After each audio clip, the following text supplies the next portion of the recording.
Bakit di mo gugustuhing magkaroon ng teleportation power? Teleportation! Sino ba naman ang tatanggi sa kapangyarihang makapunta kahit saan in just one snap? Boom! You have arrived at your destination. Walang pila, walang rush hour, at kung gusto mo magbakasyon, wala nang flight bookings. Parang instant travel adventure, hassle-free. Pero teka lang, bago ka mangarap ng teleportation powers, alamin mo muna kung paano nga ba makakapag-teleport. At kung magkakaroon ka ng power na ito, anong mga problema ang pwede mong harapin? At higit sa lahat, bakit di mo gugustuhin magkaroon ng teleportation power? Tara, pag-usapan natin. Alam nating lahat na ang teleportation ay ang paglipat mula sa isang lugar patungo sa isa pang lugar ng mas mabilis pa sa isang segundo. Ang term na teleportation ay unang ginamit ni Charles Fort, isang American writer noong 1931. Sabi niya, ito ang paraan ng paglipat ng mga bagay mula sa isang lugar papunta sa iba na parang walang pagbiyahe sa gitna. Diretso na mula sa isang lugar papunta sa isa pa. Katulad na lamang ng sa pelikulang Jumper, kung saan ang bida ay may kakayahang mag-teleport sa kahit saang sulok ng mundo. Sa comics naman, nandyan si Nightcrawler ng X-Men. Siya naman ay may ability na mag-teleport gamit ang kanyang mental powers. Kayang-kaya niyang makalipat mula sa isang lugar papunta sa isa pang lugar ng instant. Pero ang hindi natin alam, kapag science sa pag-uusapan, sobrang komplikado ng ability na ito. Teka muna, paano naman nasali sa usapin ng science kung superhero power ang usapan? Ganito yon. Posible kasi ang teleportation ayon sa mga scientist. Pero ang teleportation na madalas nating nakikita sa sci-fi ay kasalukuyang hindi posible sa tao. Pero sa mundo ng quantum physics, merong tinatawag na quantum teleportation na pwede nang mangyari.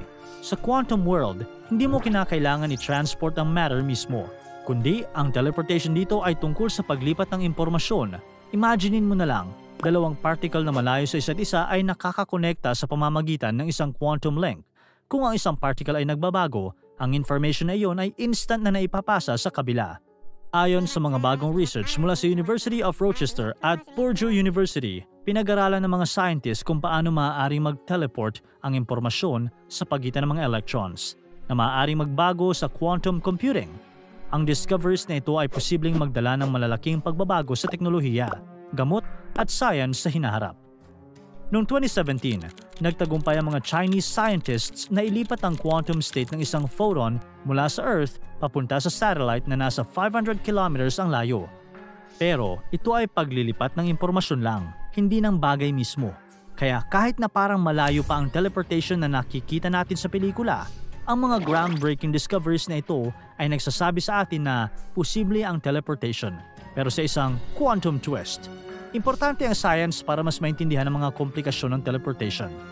Una, sa isang hypothetical na teleportation, kailangan mong malaman ang eksaktong posisyon at estado ng bawat atom sa katawan mo. Ang katawan ng tao ay may humigit kumulang 7 times 10 to the 27 power atoms. Napakarami nito, parang lahat ng stars sa galaxy. Bawat isa sa kanila ay may tamang posisyon at energy level. Sa hypothetical na scenario, parang gumagawa ka ng pinakadetalyadong 3D map ng buong katawan mo, mula sa bawat cell hanggang molecule. Kung may isang atom lang na nagkamali ng lugar, hindi mo gugustuhin malaman kung ano ang susunod na mangyayari. Isipin mo ang utak mo bilang isang napakalaking network ng mga neurons, responsable sa memorya mo, pag-iisip at iba pang cognitive functions. Sa hypothetical na teleportation, kung may kahit maliit na mali sa pag-reassemble ng mga neurons mo, posibleng magkaroon ng malubhang epekto sa iyong memorya o kakayahan mong mag-isip. Parang bigla kang nawalan ng Google Maps sa gitna ng hindi mo kilalang lugar. Ang proseso ng hypothetical na teleportation ay maaaring ihalin tulad sa pagbuo ng isang giant 3D puzzle na may bilyon-bilyong piraso. Isang maling puzzle piece lang at pwedeng magkaroon ng malalang epekto sa iyong pagkatao. Bawat neuron at connection sa utak mo ay kailangang bumalik sa eksaktong lugar nito para masigurado na ikaw pa rin ang dating ikaw pagkatapos ng teleportation. Kung hindi, baka mag-glitch ka na parang corrupted files computer. Kahit ang pinakamabilis na supercomputer ngayon na Frontier ay may kapasidad na humigit kumulang 1.1 quintillion calculations per second, sobrang kulang pa rin ito para sa ganitong klase ng hypothetical na teleportation. Imaginein mo na kailangan mong iscan at buuin ulit ang bawat parte ng katawan mo, mula buhok hanggang laman loob. Parang bawat parte mo ay may sariling barcode. Ang pagkopya ng katawan mo ng ganito kadetalye ay parang sinusubukan mong i-download ang buong mundo sa loob lang ng ilang segundo. Grabe, hindi pa kaya ng technology natin yan. Sa ngayon, ang teleportation ay limitado pa lang sa mga subatomic particles tulad ng photons. Kaya yung buong katawan mo na magte-teleport, malabo pa. Malamang na mag-split ka sa maliliit na particles habang papunta ka pa lang sa destination mo. Aray ko! Pangalawa, hindi lang simpleng pag-move from point A to point B ang kailangan mong isipin. Ang Earth kasi ay hindi lang basta nakahinto sa isang lugar. Umiikot to sa bilis na humigit kumulang 1,600 kilometers per hour sa equator. Tapos, umiikot din sa araw ng halos 107,000 kilometers per hour. So, habang nagte-teleport ka, gumagalaw din ang mundo. Kung hindi kasama sa teleportation calculations ang galaw na to, malamang hindi ka sa tamang lugar mapupunta. Imagine, bigla kang lumitaw sa loob ng pader o kaya naman sa toilet at ulo mo lang ang nakalabas na parang skibidi toilet. Yikes! O worse, sa vacuum ng space. Paano kung nagkamali ka? Instead na mag-enjoy sa destination mo, baka mapunta ka pa sa hindi mo kilalang lugar at hindi mo sure kung buhay ka pang makakarating. Literal na mapapasabi ka ng, ano ba itong pinasok ko? Kailangan mong isiping mabuti ang galaw ng mundo, galaxy at ng buong universe dahil bawat segundo, hindi lang Earth ang gumagalaw, pati mga planeta, stars at buong solar system. Kung nagkamali ka ng teleport, baka hindi mo na matansya kung saan ka dadalhin nito. Mga worst scenarios, kung mapupunta ka sa operating room habang may ongoing surgery, tapos lahat ng tao nagulat kasi may biglang lumitaw na tao doon, o edi napahamak yung pasyente.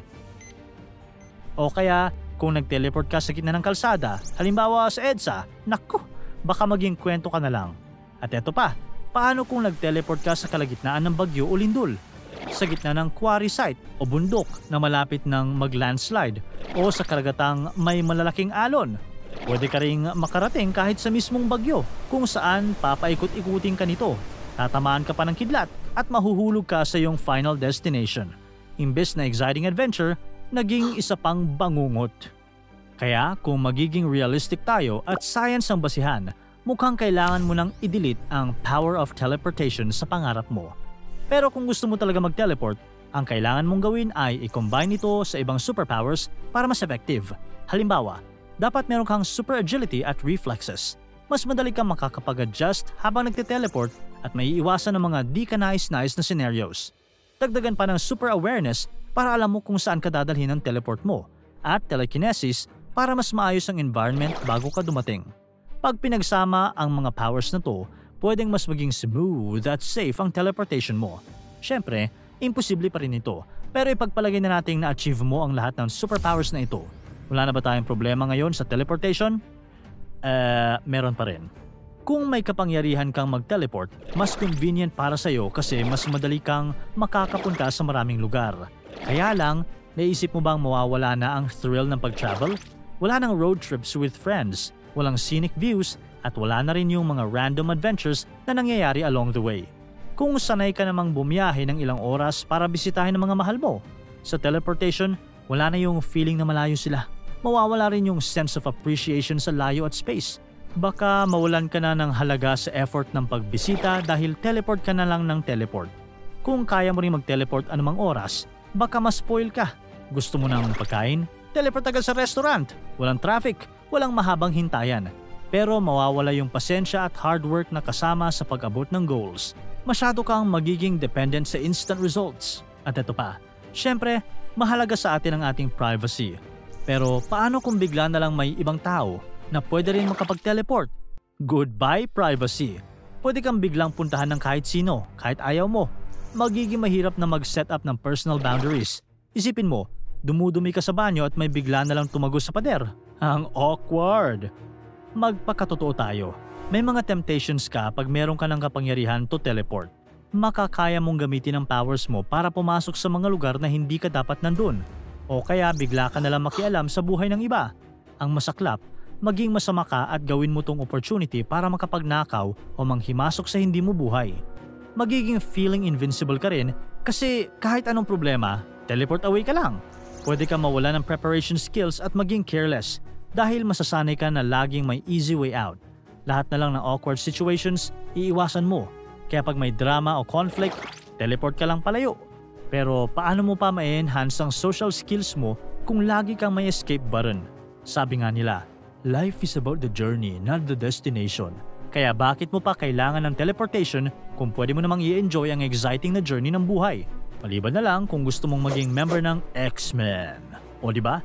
Kung pagbabasehan ng science, hindi mo talaga gugustuhing magkaroon ng teleportation power. Kahit gaano kasaya ang idea ng teleportation, sobrang dami nitong complications at risks. Mula sa hypothetical na pag-scan ng bawat atom hanggang sa pag-sync sa bilis ng Earth. Sa ngayon, ang teleportation ay nasa realm pa rin ng science fiction at hypothetical scenarios. Ang pinakamalapit sa reality ay ang quantum teleportation na para lang sa subatomic particles at hindi sa tao. Mas okay na ang pagtuunan natin ng mga praktikal na teknolohiya at ang pag-develop ng ating skills. Ang bawat journey natin sa mundo ay may halaga mula sa mga experiences hanggang sa mga taong nakakasalamuha natin. Ang mga ito ang nagbibigay ng tunay na kahulugan sa ating buhay na baka mawala kung magte-teleport tayo kahit saan. Para tuloy-tuloy ang saya at kwentuhan, huwag kalimutan mag-subscribe sa Bubbly YouTube channel at pindutin ang notification bell.